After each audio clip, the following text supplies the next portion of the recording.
മാധവാ പീതാംബരാ ഞാൻ നിന്നെ ഓർക്കുന്നിതാ. ഹേ മാധവ മധുമാസ ചന്ദ്ര നോവും ഹൃദയം അറിയുന്നില്ലേ. വേനൽ കനവിൽ പെയ്യുന്നില്ലേ. ഹേ മാധവ മധുമാസ ചന്ദ്ര നോവും ഹൃദയം അറിയുന്നില്ലേ.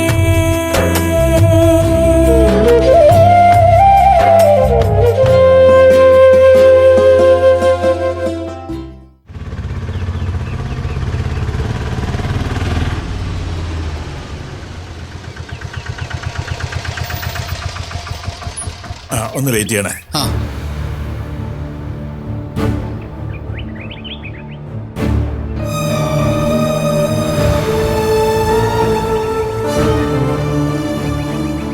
അയ്യോ മോനെ, ഇത് എന്തു പറ്റി? നിന്നെ ഇനി അന്വേഷിക്കാൻ ഒരു സ്ഥലവും ബാക്കിയില്ല. നീ ഇത് എവിടെയായിരുന്നു? വിശേഷങ്ങളൊക്കെ പിന്നെ പറയാം. ഞാൻ ഇവനെ ആശുപത്രിയിൽ നിന്ന് കൂട്ടിക്കൊണ്ട് വരുന്ന വഴിയാ. അവനൊന്ന് കിടക്കട്ടെ. മോനെ, ഞാനിന്നാ ഈ ആട്ടിൽ തന്നെ അങ്ങ് പോവുക. നിങ്ങളെ ആരെയും ബുദ്ധിമുട്ടിക്കുന്നില്ല. മോനെ, അസുഖമൊക്കെ മാറിയിട്ട് നീ വന്നാ മതി. നിനക്കൊരു ജോലിയൊക്കെ ഞാൻ വിചാരിച്ചാലും തരപ്പെടുത്താൻ പറ്റും.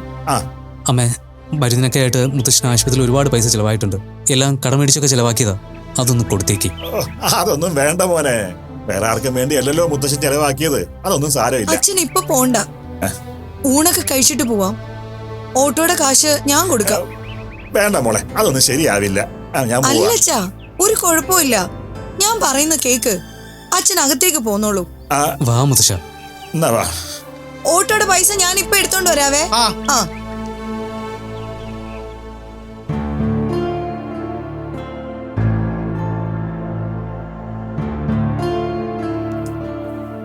മതി മോളെ. കഴിക്കച്ചാ.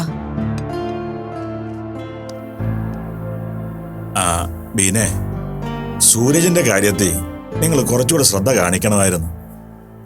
അവൻ ബാറി വെച്ച് ആരോടൊക്കെ വഴക്കുണ്ടാക്കി. അവരവനെ തല്ലി റോഡിലിട്ടിട്ട് പോയി. എന്നെ അറിയാവുന്ന ഒന്ന് രണ്ട് പേര് പറഞ്ഞിട്ട് ഞാൻ പോയി നോക്കുമ്പോ അടി കൊണ്ട് എഴുന്നേറ്റ് നടക്കാൻ പോലും പറ്റാതെ റോഡിന്റെ സൈഡിൽ കിടക്കുകയായിരുന്നു. ഇനി ഇതൊന്നും അവനോട് ചോദിക്കാൻ നിൽക്കണ്ട. ഇല്ലച്ചാ, ഞാൻ ഒന്നും ചോദിക്കുന്നില്ല. പക്ഷേ ഇതിങ്ങനെ പോയാ എന്ത് ചെയ്യും അച്ഛാ? അതിപ്പോ എന്നോടാണോ ചോദിക്കുന്നത്? അവനൊരു നല്ല ജീവിതം കൊടുക്കാനല്ലേ നീ വേറെ വിവാഹം കഴിച്ചതും ആരോടും പറയാതെ ഇങ്ങോട്ട് വന്നതല്ല. എന്നിട്ട് അവനൊരു നല്ല ജീവിതം കിട്ടിയോ? അവന് നല്ലൊരു അച്ഛനെ കിട്ടിയില്ലെങ്കിലും അയാളുടെ മോക്ക് നല്ലൊരു അമ്മയെ കിട്ടി. ആ കൊച്ചു നന്നായിട്ട് വളരുകയും പഠിച്ചു മിടുക്കിയായി ജോലി കിട്ടുകയും ചെയ്തു. നിന്റെ മോനോ? അവൻ കഞ്ചാവ് കേസിൽ പ്രതിയായി ബാറിൽ നിന്ന് നാട്ടുകാരുടെ തല്ലും കൊണ്ട് നടക്കുന്നു. മക്കള് വഴിപിഴച്ചു പോകുന്നതിന് പ്രധാന കാരണം വളർത്തുദോഷം തന്നെയാ. അവനെ നിയന്ത്രിച്ച് വളർത്താൻ അവന്റെ അച്ഛനുണ്ടായിരുന്നെങ്കിൽ അവൻ ഇങ്ങനെ ആകുമായിരുന്നു എന്ന് നിനക്ക് തോന്നുന്നുണ്ടോ? നിന്റെ ഇപ്പോഴത്തെ ഭർത്താവിന് അയാളുടെ മകളെ കുറിച്ചല്ലാതെ നിന്റെ മകനെ കുറിച്ച് എന്തെങ്കിലും ചിന്തയുണ്ടായിരുന്നെങ്കിൽ സൂരജന് ഇങ്ങനെ ഒരു അവസ്ഥ വരുമായിരുന്നോ? ഹരിയേട്ടൻ പറ്റാവുന്ന രീതിയിലെല്ലാം സൂരജിനോട് പറഞ്ഞു നോക്കിയതാണ്. അങ്ങനെ വെറുതെ പറഞ്ഞുകൊണ്ട് എന്താ കാര്യം? ആൺകുട്ടികൾ ഈ പ്രായത്തിൽ എന്തൊക്കെ കുരുത്തക്കേടുകൾ കാണിക്കുമെന്ന് അയാൾക്കും അറിയാവുന്നതല്ലേ. അത് മനസ്സിലാക്കി അവനെ ഉപദേശിച്ചോ ശാസിച്ചോ നന്നാക്കാമായിരുന്നല്ലോ. എന്തുകൊണ്ടത് ചെയ്തില്ല? നിനക്കതിനൊന്നും ഉത്തരവില്ലല്ലോ. സൂരജ് എന്റെ മകന്റെ മകനാ. നിങ്ങൾക്ക് ആർക്കും അവനെ വേണ്ടെങ്കിലും എനിക്ക് അവനെ ഉപേക്ഷിക്കാൻ പറ്റില്ല. അവനെ ഞാൻ നോക്കിക്കോളാം. ഞാനൊരു കുടിയനും ജോലിയും കൂലി ഇല്ലാത്തവനും ഒക്കെ ആയിരിക്കാം. പക്ഷേ എന്റെ സന്ദീപ് എന്നെ പോലെ ആയിരുന്നില്ലല്ലോ. ഉണ്ടായിരുന്ന അത്രയും കാലം അവൻ നിന്നെ നന്നായിട്ടല്ലേ നോക്കിയത്? ഒരുപാട് പണവും സൗകര്യങ്ങളൊന്നും ഇല്ലായിരുന്നെങ്കിലും അവനെ കൊണ്ട് പറ്റുന്ന പോലല്ല അവൻ ചെയ്തില്ലേ? അതാണ് വളർത്തുഗുണം. സന്ദീപേട്ടനെ ഒരിക്കൽ പോലും ഞാൻ ഒന്നിലും കുറ്റപ്പെടുത്തിയിട്ടില്ല അച്ഛാ. ജീവിച്ച് കൊതി തീരുന്നതിന് മുമ്പേ എന്നെ മോനെയും തനിച്ചാക്കി പോയതിൽ മാത്രമേ ഉള്ളൂ സങ്കടം. ആ, ഇനി അതൊന്നും പറഞ്ഞിട്ട് കാര്യമില്ലല്ലോ. പോയവര് പോയി. എന്റെ മകനെ എനിക്ക് നഷ്ടപ്പെട്ടു. കൊച്ചുമോനെ കൂടി നഷ്ടപ്പെടാൻ എനിക്ക് വയ്യ. അവന്റെ കാര്യത്തിൽ നീ കാര്യമായി ശ്രദ്ധിക്കണം. അത് കഴിഞ്ഞു മതി ഭർത്താവിന്റെ കാര്യവും വളർത്തുമോടെ കാര്യമൊക്കെ. ഞാൻ ഇനി മുതല് സൂരജിന്റെ കാര്യം നന്നായിട്ട് നോയിക്കോളാം അച്ഛാ. അവൻ പുറത്തേക്ക് വരുമ്പോ അച്ഛനും കൂടെ ഒന്ന് ശ്രദ്ധിച്ചാ മതി. അത് ഞാൻ നോക്കിക്കോളാം. അച്ഛന് കുറച്ചും കൂടെ ചോറിട്ടെ. ഇത്തിരി ഇട്ടാ മതി.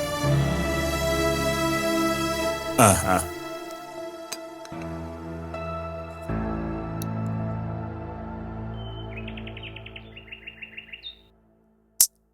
ഞാൻ എല്ലാവരോടും എല്ലാം പറഞ്ഞിട്ടും ആർക്കും എന്താ മനസ്സിലാവാത്തെന്ന് എനിക്കറിയില്ല.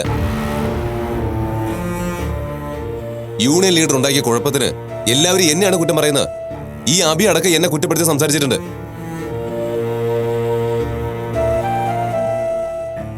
ആദർശിന് എന്നോട് നല്ല ദേഷ്യമായിട്ടുണ്ട്. ഞാൻ വേറെ കാര്യത്തിന് ഫോൺ ചെയ്തിട്ട് പോലും അവൻ ഫോൺ എടുക്കുന്നില്ല. വിഘ്നേശ്വരന്റെ സമയം മോശമാണ്.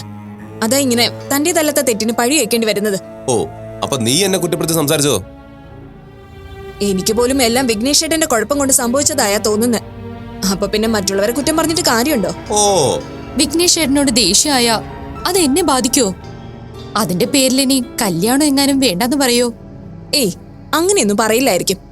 ദേ, എനിക്കങ്ങനെ ഉറപ്പൊന്നുമില്ല. ആദർശിന് ചില സമയത്ത് ഒരു വിവരമില്ലാത്ത സ്വഭാവ. അതെന്താ അങ്ങനെ പറഞ്ഞത്? അല്ലെങ്കിൽ പിന്നെ ഏത് പൊട്ടനും മനസ്സിലാവില്ലേ ഇതാ ദിവാകരൻ പണി തന്നാണെന്ന്. പിന്നെ എന്തിനാ വെറുതെ എന്നെ വഴക്ക് പറയുന്നത്? ഒന്ന് ശ്രദ്ധിച്ച് കൈകാര്യം ചെയ്തിരുന്നെങ്കിൽ ഈ പ്രശ്നങ്ങളൊന്നും ഉണ്ടാവാതെ നോക്കായിരുന്നു. അത് ചെയ്യാതിരുന്നതിനാ ആദർശേട്ടൻ ചേട്ടനെ വഴക്ക് പറയുന്നതൊക്കെ.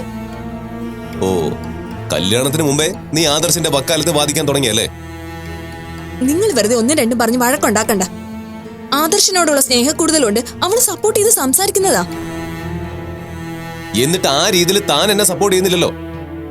ആദർശ് എന്റെ അനിയനല്ലേ, ആ സഹോദര സ്നേഹം കൂടി ഞാൻ നോക്കണ്ടേ? ഓ, അപ്പോ ഞാനപ്പം ഇവളുടെ ചേട്ടനല്ലേ? ഇവൾക്ക് സഹോദര സ്നേഹമില്ലേ? അത് ഇവളോട് ചോദിക്കേ. എനിക്കിപ്പോ ആദർശേട്ടനാ പ്രയോറിറ്റി. ദേ, ഇത് ഭയങ്കര ഓവറാണ് വിസ്മയ. സാരമില്ല, സ്നേഹം കൊണ്ടല്ലേ അവളെ വഴക്ക് പറയണ്ട വിഘ്നേഷേട്ടാ. ഒന്നും പറയുന്നില്ല.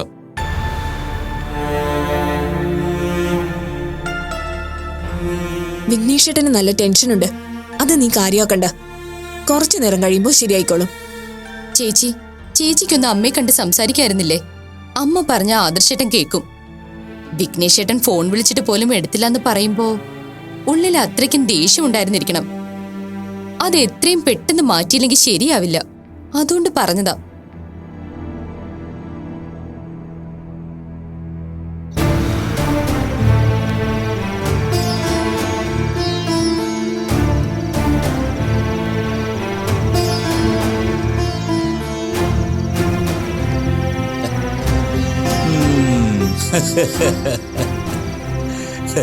ഇതെന്താ ഒറ്റയ്ക്കൊന്ന് ചിരിക്കുന്നത്?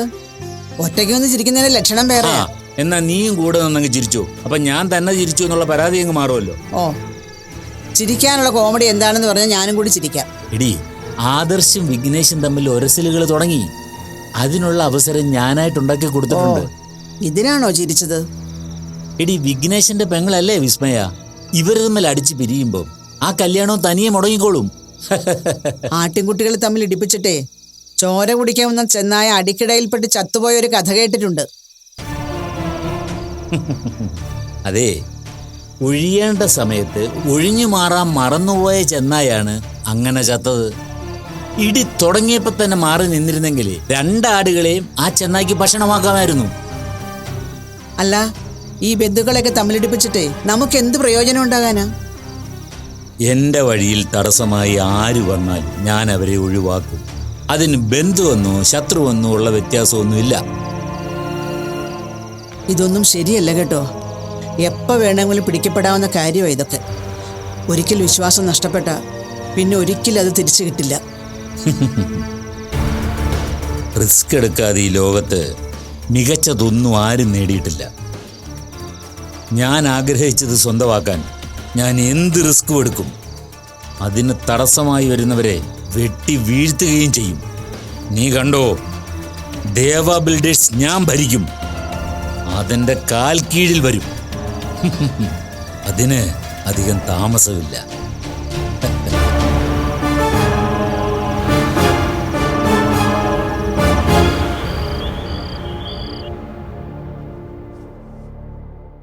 അച്ഛനാ സൂരജിനെ കൊണ്ടുവന്നത്. അവനെ ആശുപത്രി കൊണ്ടുപോയി മരുന്നൊക്കെ വാങ്ങി കൊടുത്തിട്ടാ കൊണ്ടുവന്നത്. സൂരജ് ഇവിടുന്ന് എന്നെ വെല്ലുവിളിച്ചിട്ട് ഇറങ്ങിപ്പോയത് ബാറിൽ അടിയുണ്ടാക്കാനായിരുന്നോ? അതൊക്കെ ആ സമയത്ത് സംഭവിച്ചു പോയതായിരിക്കാം. എന്നാലും അച്ഛൻ സൂരജിനെ കണ്ടില്ലായിരുന്നെങ്കിൽ എന്ത് ചെയ്തേനെ? ആരുമില്ലാതെ ആ റോഡിൽ കിടന്ന് അവൻ എന്തെങ്കിലും പറ്റിപ്പോയിരുന്നെങ്കിലോ? അങ്ങനെയൊന്നും സംഭവിച്ചില്ലല്ലോ. എന്നാലും അച്ഛൻ ആ സമയത്ത് വന്നതുകൊണ്ട് പ്രശ്നങ്ങളൊന്നും ഉണ്ടായില്ല എന്നുള്ളത് സത്യല്ലേ? ആ, അച്ഛന്റെ അവസ്ഥ വളരെ കഷ്ടത്തിലാണ്. എന്തെങ്കിലും ഒന്ന് ചെയ്തു കൊടുത്താൽ നന്നായിരുന്നു. അതൊക്കെ നല്ല കാര്യമാണ്. പ്രായമായവരെ നമ്മൾ സംരക്ഷിക്കണം. മാസാമാസം ചെലവിനൊരു തുക കൊടുക്കുക. തൻ്റെ അക്കൗണ്ടിൽ ഇനിയും ബാക്കിയുണ്ടല്ലോ, അതിൽ നിന്ന് കൊടുക്കുക. അത് തീരുമ്പോൾ എന്നെ കൊണ്ട് പറ്റുന്ന സഹായം ഞാനും ചെയ്തു കൊടുക്കാം.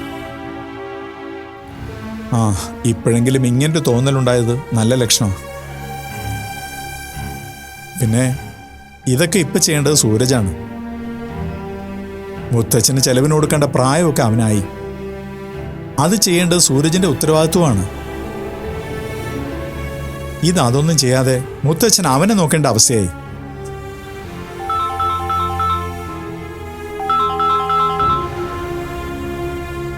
ഹലോ, ആർക്കാ? ശിവദാസനോ? എന്റെ ഈശ്വര, എപ്പോ? ഏത് ഹോസ്പിറ്റലിൽ അഡ്മിറ്റ് ചെയ്തിരിക്കുന്നേ? ശരി, ഞാൻ ഉടനെ എത്താം. എന്താ ഹരിയേട്ടാ? എന്റെ കൂടെ ജോലി ചെയ്യുന്ന ഒരാളെ നെഞ്ചുവേദനയായിട്ട് ഹോസ്പിറ്റലിൽ അഡ്മിറ്റ് ചെയ്തിരിക്കുക. സീരിയസ് ആണെന്നാ പറഞ്ഞത്.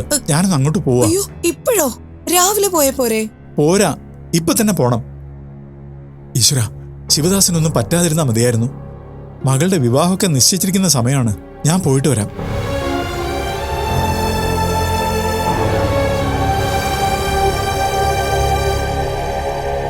ശിവദാസും ഞാനും ഒരുമിച്ചാണ് മെഡിക്കൽ റെപ്പാവാൻ ഇന്റർവ്യൂ അറ്റൻഡ് ചെയ്തത്.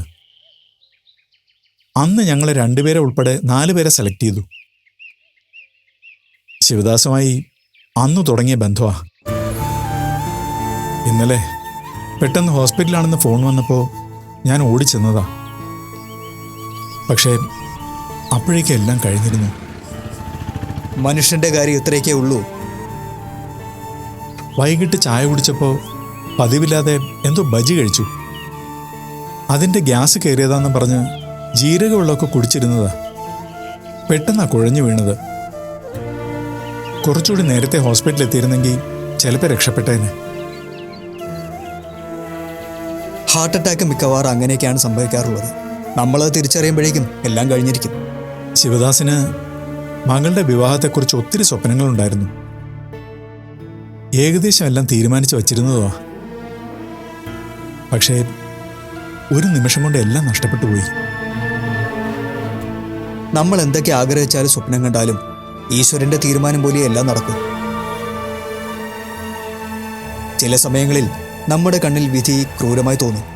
പക്ഷേ നമുക്കറിയാത്ത പല കാര്യങ്ങളും അതിന് പിന്നിലും ഭാവിയിലുമായി ഉണ്ടാവുമെന്നാണ് പറയുന്നത്. അതൊക്കെ സത്യമാണ്. എന്നാലും നമ്മുടെ മനസ്സിൽ ചെയ്തു തീർക്കേണ്ടെന്ന് നമുക്ക് തോന്നുന്ന പല കാര്യങ്ങളും ഉണ്ടാവില്ലേ? ശിവദാസിന് മകളുടെ വിവാഹം കാണാനുള്ള ഭാഗ്യം ഉണ്ടായില്ല. പക്ഷെ ആ കുട്ടിയുടെ അമ്മ ഇപ്പോഴും ഉണ്ട്. ശിവദാസിന്റെ സ്വപ്നം അയാളുടെ ഭാര്യ ഭംഗിയായിട്ട് തന്നെ ചെയ്യും. പക്ഷേ എൻ്റെ മീരയുടെ കാര്യമോ? എനിക്കെന്തെങ്കിലും പെട്ടെന്ന് സംഭവിച്ചു പോയാൽ പിന്നെ മീരയ്ക്ക് ആരാ ഉള്ളത്? ബീന അവളെ നോക്കുമെന്നോ സഹായിക്കുമെന്നോ എനിക്ക് ഒരു വിശ്വാസവും ഇല്ല. ഹരി എന്തിനാ എങ്ങനെയൊക്കെ ചിന്തിക്കുന്നേ? ഹരിക്കിപ്പോ ഒന്നും സംഭവിക്കാൻ പോകുന്നില്ല. നമ്മുടെയൊക്കെ ചിന്ത എപ്പോഴും അങ്ങനെയാ. നമുക്ക് മാത്രം ഒന്നും സംഭവിക്കില്ലെന്ന് നമ്മൾ കരുതും. പക്ഷേ കാര്യങ്ങൾ മാറിമറിയാൻ അധിക സമയമൊന്നും വേണ്ട. എനിക്കിപ്പോ നല്ല പേടിയുണ്ട് അജയ. എത്രയും പെട്ടെന്ന് മീരയെ സുരക്ഷിതമായ ആരെങ്കിലും കൈപിടിച്ച് ഏൽപ്പിക്കണം.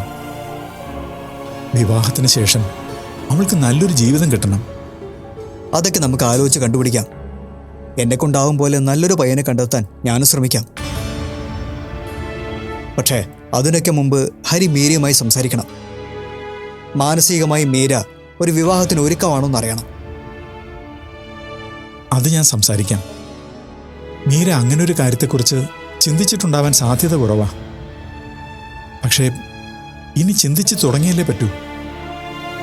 അതെ, പക്ഷേ വിവാഹം എന്ന് പറയുന്നത് രണ്ട് വ്യത്യസ്ത ചുറ്റുപാടുകളിൽ, രണ്ട് വ്യത്യസ്ത ചിന്താഗതികളിൽ, രണ്ട് സ്വപ്നങ്ങളിൽ ജീവിക്കുന്നവരുടെ ഒരുമിക്കലാണ്. അതിന് കുറച്ചെങ്കിലും ചേർച്ചയില്ലെങ്കിൽ ആ ജീവിതം വൻ ദുരന്തമായി പോകും. മീരയുടെ കാര്യത്തിൽ അത് സംഭവിക്കരുത്. പിന്നെ അച്ഛനെ കാണാനും അമ്മയ്ക്ക് കാണാനും വേണ്ടി വെറുതെ ഒരു വിവാഹം കഴിക്കുന്നവർ സ്വന്തം ജീവിതം വെച്ചാ കളിക്കുന്നതെന്ന് ചിന്തിക്കാതെയാണ് അതിന് തയ്യാറാവുന്നത്. അങ്ങനെ ഒരു അവസ്ഥയിലേക്ക് മീരയെ കൊണ്ടെത്തിക്കാതെയും ഹരി ശ്രദ്ധിക്കണം. മീരയ്ക്ക് ഞാൻ ഏറ്റവും നല്ലതേ തിരഞ്ഞെടുക്കൂ. അവളെന്ന് സന്തോഷമായും സുരക്ഷിതമായും ജീവിക്കേണ്ടതേ ഞാൻ ചെയ്യൂ. ഇനി എൻ്റെ മുമ്പിൽ ഒരു ലക്ഷ്യമേ ഉള്ളൂ. അത് മീരയുടെ വിവാഹമാണ്.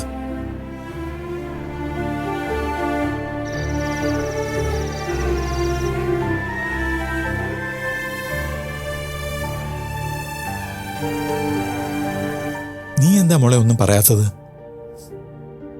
അച്ഛൻ അങ്ങനെയൊന്നും പേടിക്കേണ്ട ഒരു കാര്യമില്ല. അച്ഛനൊന്നും സംഭവിക്കില്ല, അതെനിക്ക് ഉറപ്പാ. അതൊക്കെ നമ്മുടെ ആഗ്രഹമാണ് മോളെ. പക്ഷേ വിധി ഒരിക്കലും അങ്ങനെ ആയിരിക്കില്ല. ഒരിക്കലും പ്രതീക്ഷിക്കാത്ത സമയത്ത്, ഒരിക്കലും പ്രതീക്ഷിക്കാത്ത രീതിയിലായിരിക്കും എല്ലാം അവസാനിക്കുന്നത്. എൻ്റെ പേടി എന്നെക്കുറിച്ച് ഓർത്തല്ല. എന്നെക്കുറിച്ച് ഓർത്ത് അച്ഛൻ പേടിക്കണ്ട. എല്ലാവരുടെയും കാര്യങ്ങൾ ഭഗവാനാ നോക്കുന്നത്. എന്നെയും ഭഗവാൻ തന്നെ നോക്കിക്കോളും. അങ്ങനെ വിശ്വസിച്ചാലും ഞാൻ എൻ്റെ കടമകൾ ചെയ്ത് തീർത്തില്ലെന്നൊരു കുറ്റബോധം എൻ്റെ ഉള്ളിലുണ്ടാവും. അച്ഛൻ എന്നെ നന്നായി വളർത്തി, നന്നായിട്ട് പഠിപ്പിച്ചു. ഇന്നെനിക്ക് സ്വന്തം കാലിൽ നിൽക്കാൻ, ഈ ലോകത്തിൽ ജീവിക്കാൻ ഒരു ജോലിയും വരുമാനവും ഉണ്ട്. അതിൽ കൂടുതൽ എന്താ അച്ഛൻ ചെയ്തു തരണ്ടേ? എന്നാലും അത് മാത്രം പോരെ മോളെ. ഒരു മകളെ നല്ലൊരു ഭർത്താവിനെ ഏൽപ്പിച്ച് അവൾ സുരക്ഷിതയാണെന്ന് ഉറപ്പുവരുത്തിയാലേ ഒരച്ഛന് സമാധാനം കിട്ടൂ. മകളോടുള്ള തൻ്റെ കടമകൾ പൂർത്തിയായെന്ന് ഉറപ്പിക്കാൻ പറ്റൂ. അച്ഛൻ്റെ കാഴ്ചപ്പാടില് അച്ഛൻ പറയുന്നത് ശരിയാ. പക്ഷെ ഞാൻ ആഗ്രഹിക്കുന്നത് അങ്ങനെ ഒരു ജീവിതമല്ല. എനിക്കൊരു ഭർത്താവും കുട്ടികളും ഒക്കെയായി ഒരു സാധാരണ ജീവിതം ജീവിക്കാൻ ആഗ്രഹമില്ല അച്ഛാ. എന്റെ താല്പര്യം ഒരു ആത്മീയ ജീവിത. ലൗകികമായ പ്രശ്നങ്ങളെല്ലാം എനിക്കെന്തോ ബാലിശമായിട്ടാ തോന്നുന്നത്. മോളെ, ആത്മീയ ജീവിതം നല്ലത് തന്നെയാ. പക്ഷേ സ്വന്തം മക്കൾ അങ്ങനൊരു ജീവിതം തിരഞ്ഞെടുക്കുമ്പോൾ മാതാപിതാക്കൾക്ക് വലിയൊരു ആശങ്കയുണ്ടാവും. എന്തിനാച്ചാ അങ്ങനെ ഒരു ആശങ്ക? അച്ഛൻ്റെ ഇതുവരെയുള്ള ജീവിതത്തിൽ അച്ഛൻ ഹാപ്പി ആയിരുന്നോ? അങ്ങനെ ചോദിച്ചാൽ എല്ലാ ജീവിതത്തിലും ടെൻഷനും പ്രശ്നങ്ങളും ഉണ്ടാവില്ലേ? അതിനെ തരണം ചെയ്ത് നമ്മൾ ജീവിക്കുന്നതാണ് യഥാർത്ഥ ജീവിതം. എല്ലാ പ്രശ്നങ്ങളിൽ നിന്നും മാറിയെന്ന് സുഖമായി ജീവിക്കാം എന്നൊരു ഓപ്ഷൻ കർമ്മങ്ങൾ ചെയ്യുന്നവർക്ക് ഇല്ലെന്നാണ് എനിക്ക് തോന്നിയിട്ടുള്ളത്.